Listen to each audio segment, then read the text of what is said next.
lots of questions are rolling around in my head. And so when I had the opportunity to get them both in the same room, figuratively, literally, I jumped at the chance.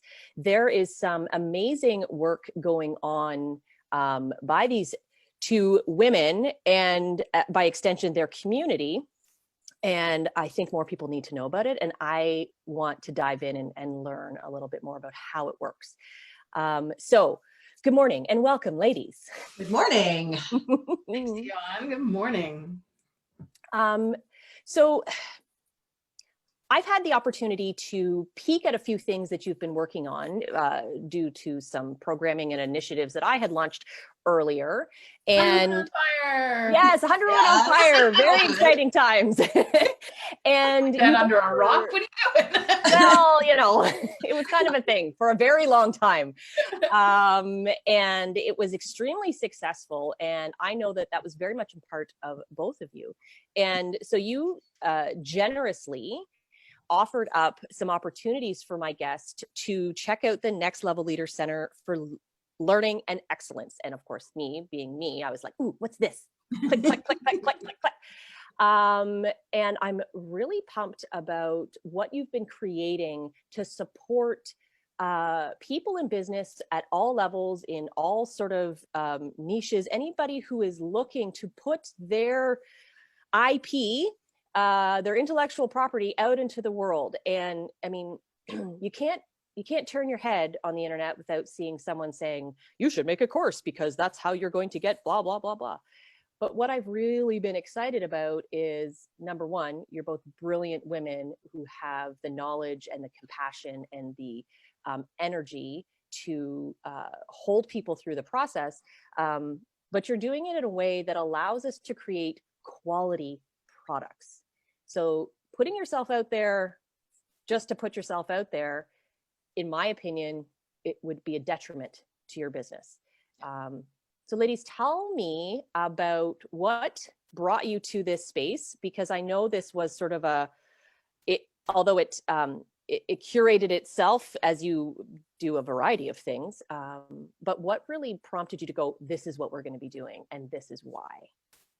Oh, that's such a good question, Dionne. So one of the things we were very fortunate about is that we had already been researching and working in this space for almost 18 months before March happened, right? So the space, the e-learning already existed. We had been looking at the fact that we were delivering professional programs that ran over 8 days, 14 days, over 6 months, like heavy in person, and people were having a harder and harder time getting there. And also finding that learning so much in a short period of time was like drinking through a fire hose.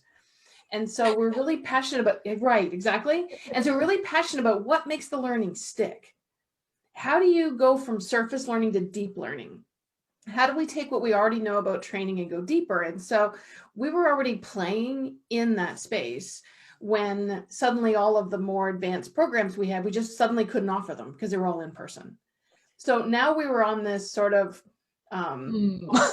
we're in this timeout space going, what do we do now, right? And we say, okay, well, let's pull out all this other stuff we were doing just because we thought it was a good idea, right? Like in my business, I thought it was going to be another 18 months before I was completely online. Like I thought I had all the time in the world. And then so no. And so we really brought all of that together and we started looking at, so now that we can't go out and talk to people, like it really started with the fact that, what is it, Karen, you said our networking was not working. yes. Right? So it's a whole other conversation. So like, how do we do that? And I had taken a big program that taught you how to do online lead generation and webinars. And I'm like, oh man, I hate webinars. Right. They tell you it's an hour. It lasts 90 minutes. They sell to you the whole time. You get 5 minutes of actual notes that you care about. I'm like, No, we just couldn't, honestly couldn't do it. No, we couldn't get aligned with it. So, and I created the whole thing and I'm like, I'm not putting this out. Well, I put out the first test. I'm like, no, they can tell it's bad. I don't even like it. Like it was just, had cooties all over it. I had done the same, and it was just, yeah, it was up for about 2 weeks, and I pulled the whole thing down. I was like, ugh, yuck. How brilliant and brave of you. It's so valuable to walk the talk, right? And you're both brilliant when it comes to the knowledge, the content, the live in person, and having been on the other end of that fire hose, I can appreciate what comes at you. But you're right, the spray and pray kind of idea of a webinar is not, it doesn't ring true for what I know about both of you.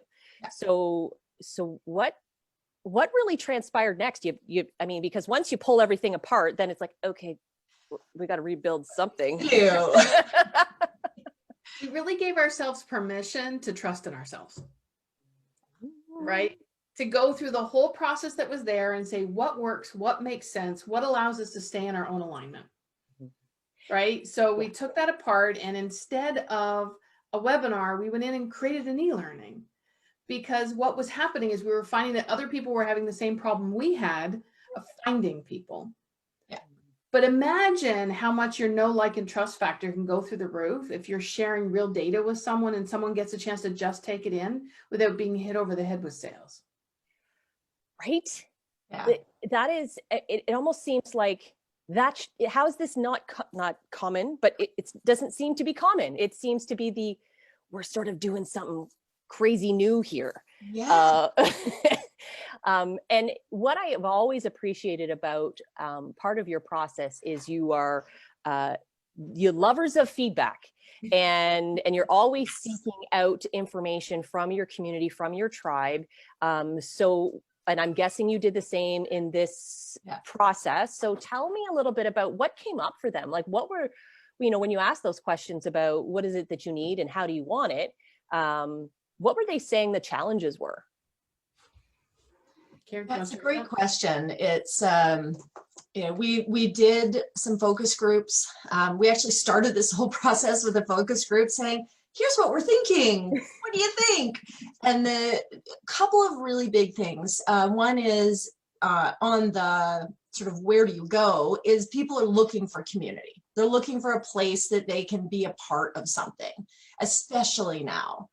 And on the e-learning side, there were some very specific things that people were looking for. They wanted to be seen.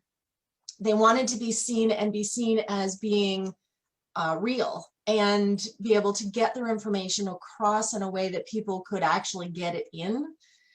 They wanted to know that when they put something out, it was going to be quality. And they weren't sure how to do that. Right. Or how do you translate whatever your product and or service is, where you feel confident that, this is what I do and this is how I do it. And now it's got to translate into some kind of written / video. And then you run up against the fears, which you guys are so fully equipped with managing the person in the process, which I think is such a gift that you wouldn't necessarily get from anybody who's designing courses or helping you to design courses is, when you run up against the crap, who do you turn to? Well, in your community, you've created this space where you get to turn to KK and KC with full confidence, enhancing that being seen, not just by your clients / customers, but by the entire team. So I'll call you guys like the upline, if you were. That works. Oh, I love that. And, you both know, though, for me, community is key. And I've seen the impact of leading with that. And that, in the digital landscape that we're facing right now, feeling real and feeling like the part of you that makes you feel most like you is what other people are getting. And initially, there's some of that online disconnect pre-March where it was this like, okay, I'm me over here with my real community. And then online, I'm like, and so now we will be doing this. Here's my whiteboard, right? Like it just felt very chilly. So what have you put together so that people can get their needs met, can get that feeling of seen and heard and valued and quality content and support? And tell me about, what you actually put together. We have a whole bundle that we put together because we realized that people actually need 3 separate things, right? So it's called the Share Your Brilliance Like a Pro bundle, right? So imagine being able to put out your first e-learning and it looks like you knew what you were doing. So imagine the first one that goes out looks like you knew what you were doing. Hold on. I like that. I like being here. This is nice. You built the skill along the way and have the support along the way and still access to the programs along the way, that when you want to do your second one, you just start back at the beginning and get the full support to do the next one. And this one will even be better because now you're building on the experience from the last one. You actually know which questions to ask this time. Right. Your confidence and competence is just like increasing, and all that you have to do is show up. That's right? it. Just show up and yeah. And the cool thing is, so it all starts, and I actually put the link in for people so they get a chance. What you're going to create through your Share Your Brilliance bundle, a sample of it is our free e-learning mini course on the 5. Right? In case you weren't sure, here you go. It's very meta. It's called E-Learning Excellence, the 5 essential elements, so that people get an idea of what's important about e-learning. And then there's an opportunity to actually pick your first topic. Because I'll tell you, oh my God, poor people. People want to do because these they think topics. Huge, yes. No, little itty bitty piece and something. Yeah. It's like we forget, because I'm like, I have a big thing, and then like before I even put it together, I went, who the hell would do that? Nobody. And I wouldn't do it. So, we forget what we would do. What would we show up to? I would show up to something that was like this long. And then I finished it and I went, yay, tangible action, go, right? Like 30 minutes for you to go in and taste for 30 minutes and decide for yourself whether or not you want to contact that person and get more details and work with them. Like the decisions in your own lap about what you want to do. Right. So people engage more deeply with the content because there's nothing to push back on. There's no convincing that has to be done. And when they contact you, then you're actually speaking to someone. Now you can engage with the conversation that's happening, and sales happen when you're in that place, and they already know, like, and trust you before they even get on the phone. It's the very definition of a hot lead. Right. And there's nothing as someone who, has stuff to sell more exhausting than having to convince someone of their own greatness and their own potential. It's like, yes. Like, this is really, really, that should not be my job. My job is to get you through it. Or whatever it is, your product or your service, I think a lot of people get that fear of sales because they feel like they have to be like convincing people all the time of how great they are, when truly it should be, like you said, a conversation that's meeting where the questions are being answered and the support is being given. And then the decision is more organic and real, if you will. And we have that course too. Of course you do. So anyway, go ahead, try to surprise me. So I think I'm going to, we're going to be working together on curriculum for at least 2 to 5 years to get everything that we taught in person online, because we're like doing bigger programs is a different skill set than doing a mini course. Yes. But if you don't learn the skills around the mini course, you can't build a bigger one. Because a bigger one is just a bunch of mini courses, is it not? Like no. Okay. There's meta curriculum. Like you have to do the overarching curriculum development before you do the individual segments. So there's like process that needs to be. Yeah, like reverse engineering is a whole skill set, and there's a process for that. Yeah. I coming from an education background, obviously I'm hearing similar terminology because, learning, course, that kind of thing. But what are some of the significant differences from a teacher putting together a syllabus and someone who's creating course content for a business and or service? E-learning content, if you will. One of the very biggest differences and the big shift that's happened in e-learning is the length of the videos.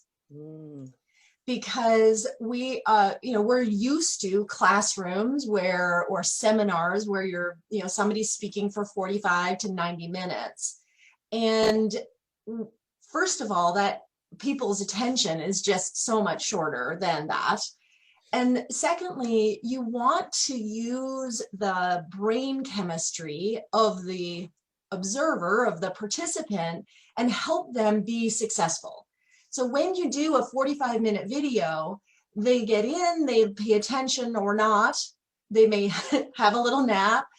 When you use short videos, there's a couple of things that happen. One is they get, every time they finish a video and start a new one, they get a dopamine hit, which makes them happy. Yay. And they get a whole series of successes. And so also makes them happy. So this is one of the biggest shifts, and one of the big challenges with e-learning is people just have videos that are way too long and people check out. Right. The norm of education was very much, here's your content and you're here for content, so here it is. And I'm the master of the content, aka expert and or guru and or whatever, and I'm going to impart it on you. You're welcome. And so I will talk for as long as I feel like I need to, because I have much to say. And I think that, I mean, it's true. I do have much to say. And to be clear, I really feel though that e-learning has shifted to a conversation, right? So I love that you've incorporated the neurobiology and how your brain receives, processes, and does what it needs to do for sustainable learning. Because learning just for the sake of it to only forget it later, kind of a waste of time. So by creating short snippets, process, learn, digest, ingest, excitement, and then dive back in. And like you said, KK, that building that know, like, and trust comes from this, I feel like I'm having a conversation.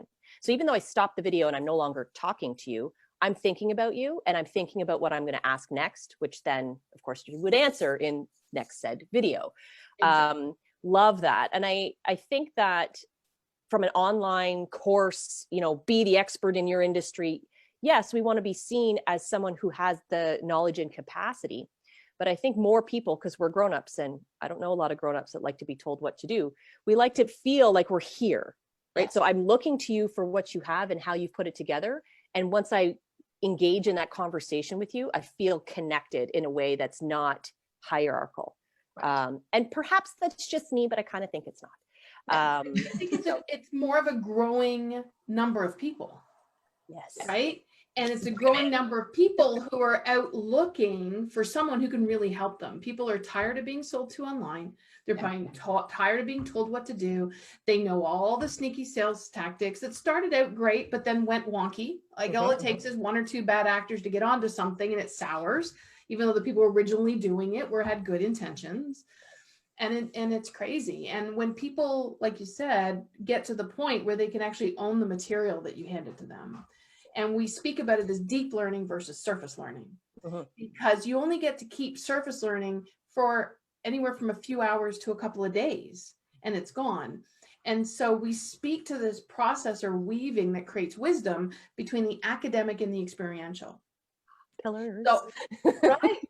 The wisdom, exactly. So what we do is, what we teach our new course creators to do is create the curriculum, first of all, in a way that weaves.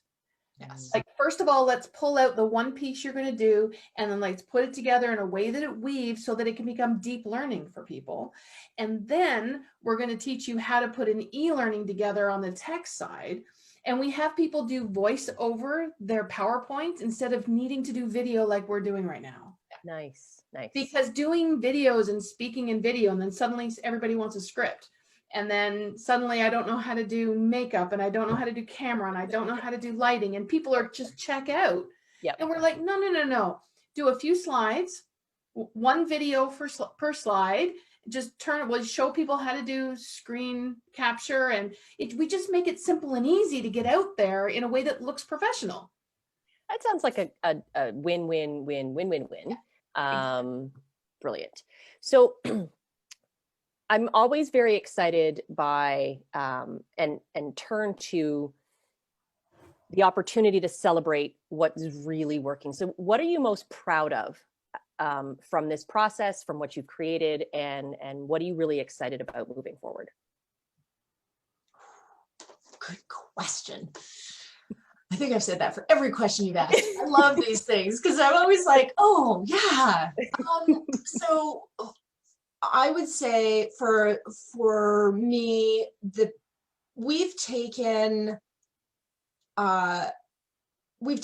this concept that, like you said, is kind of everywhere right now, and we've really pulled the pieces together that allow people to move through their experience of building really quality curriculum and then develop an e-learning program that they can use right away.